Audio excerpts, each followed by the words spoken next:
Welcome to our review of the Ocarina of Time manga. We're going to be just giving our overall review of the story of the manga. So we both came into this first reading it in 2017, having not read any of the previous manga. Manga.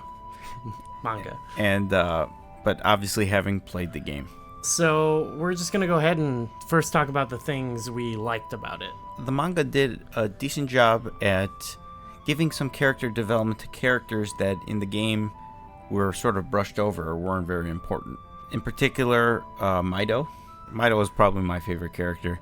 He had a lot of childish characteristics and always playing pranks.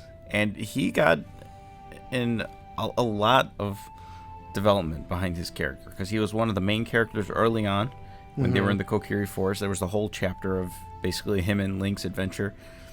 And then later on, when he returned to the forest for the Forest Temple portion, and then he had a whole side chapter that wasn't part of the main story, with Saria and the Kokiri Forest, and I forgot the name of that evil Deku tree. Baga tree? The Baga tree. Yeah. It was like a whole adventure. Yeah, Mido was basically like one of the stars. And he's the hero. Yeah, of that definitely. story.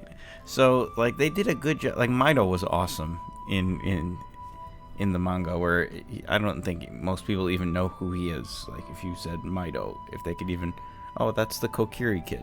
On the flip side, though, there are certainly certain sections of the world that got completely glossed over.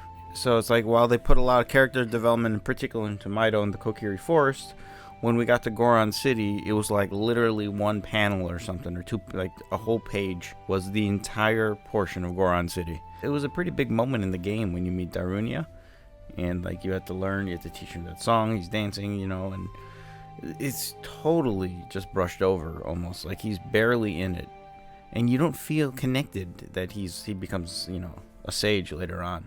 Yeah, and the same thing happened to the Zoras. I was disappointed because early on in the game, in the book, I really liked, I get the Kokiri, and then I'm like, oh man, this is gonna be great. I was looking forward to seeing, further story elements or character development behind some of the other characters for the other races, and it just never happened. It maybe felt like they chose to focus more on Mido because they were kind of building things that were specifically pertaining to Link.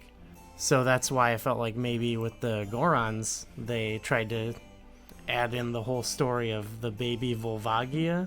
It set up a thread that they never followed through with that story. There's part in this where Link beheads Volvagia. It was really sad, actually. Because he's been friends with this Volvagia since he was Kid Link.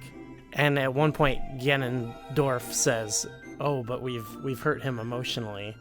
So I expected that to come back bigger in the game, Link to be affected by what he did to the Deku tree, what he did to Volvagia, but they didn't really. Link had some visions in the desert, but they didn't really use that against him much. I would say the baby Volvagia, it was one of the big things that was like a twist. That was one of the first things that happened in the manga that was radically different from the game, and it showed the whole backstory of Volvagia, and it's so cute. Little baby dragon. I felt kind of emotional about it. It was kind of evil. He took a sword and he literally chopped his head off. So they did leave a lot of stories unfinished. With Sheik, that was a thing too.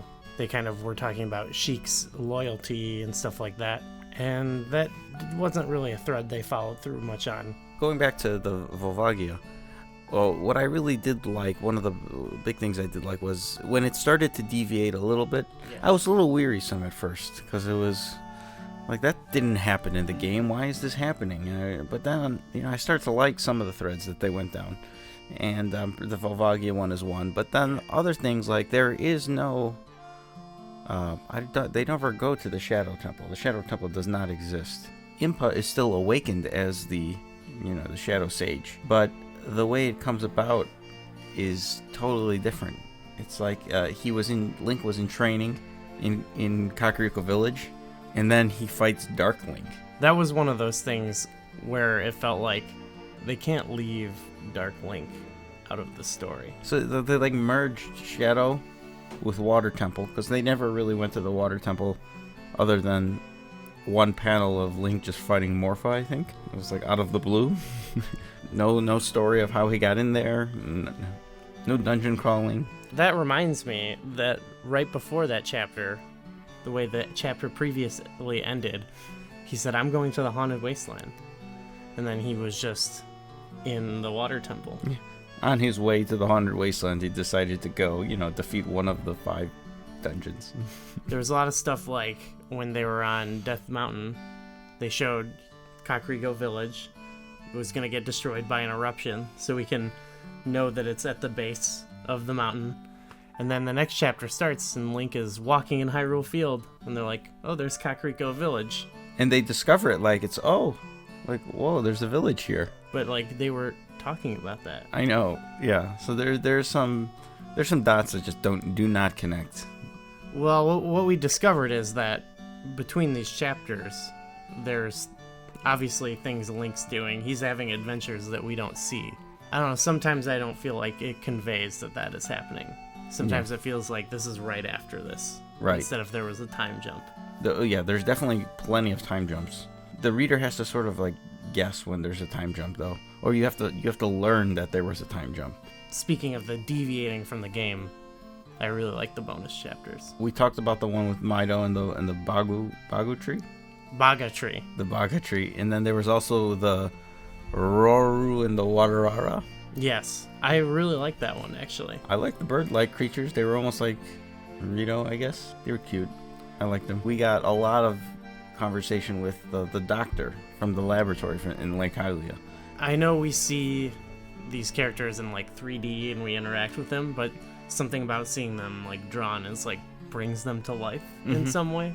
That chapter starts in the fishing hole and even takes the guy's hat off. Yeah, it was cool to see that character too. This is another one of those like, yeah, Link is still doing his adventuring. I would really enjoy reading like almost a weekly episodic story every week or something where you could, get more storyline. Yeah. Sometimes the story just rushed somewhere. Yeah, it did. The later half, I felt, it was one of those things where like, wow, we're halfway done with the book, but he just became an adult or something. It was not quite, but it was like, and then like stuff got totally brushed over. And I wonder if that was by design or if it was by accident. Like, what if they felt they had like a limitation of how big this book was going to be? And they probably did, yeah. Maybe they had to cut stuff or never got to stuff. But like, there's 4 chapters about Kokiri, or 5. I think if almost any chapter got that same amount of treatment, like I would really not have much gripes with the story, It would also be maybe double the size. Yeah, this thing is already. It definitely has to do with the limitation of the size. Because this was a double book compared to some of them. Of the other ones in the series are also double books. I think like the Majora's Mask. I don't know, Majora's Mask is a single book, I believe. Okay. But I think Four Swords is a double book. I think Minish Cap is a single book. So there's a few. A Link to the Past is a single book. If Four Swords is a double book, this could be a triple book. What's wrong with Four Swords? I'm just saying, like, that the amount of story. Well, they probably took a lot more liberties. I might even like that better, actually. I don't know, I feel like, I know it's not practical, but I feel like this was not long enough. There was not enough storyline for the Gorons, the Zoras, even, the Shadow Temple. Right, yeah, stuff was cut out completely. Yeah. Yeah. But it was, and that's saying as this being the longest of the books, or one of the longest of the books. Yeah. With it being a double book. I don't know, maybe there is a market out there for people who want to read, 1,000-page Zelda manga. That might just be me.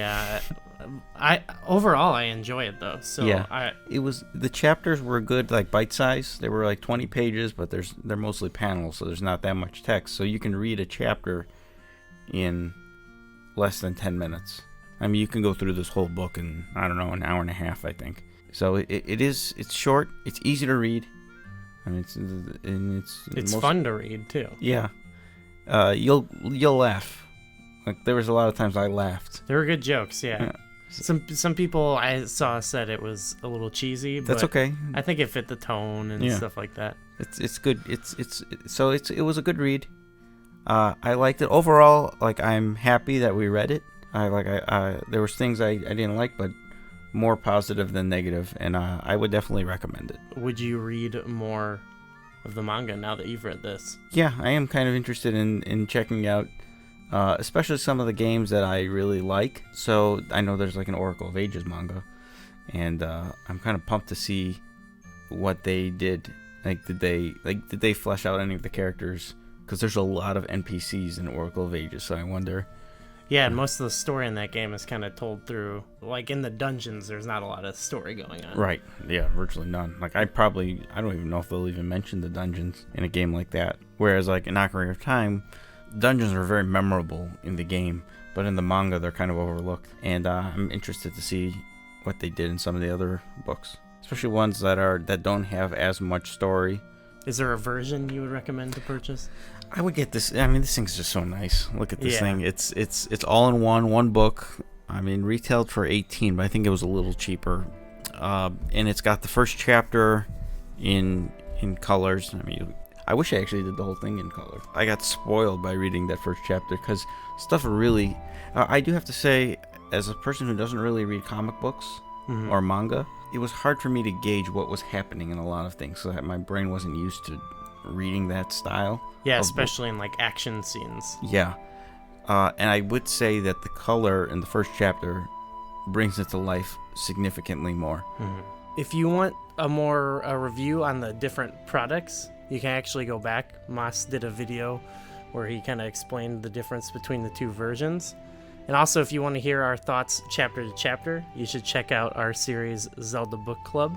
Let us know what you thought about the manga, if you've read it, or if you're interested in reading it.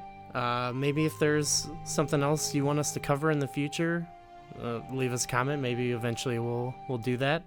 And yeah, thanks for watching. Hey guys, welcome to our review of the Ocarina of Time manga.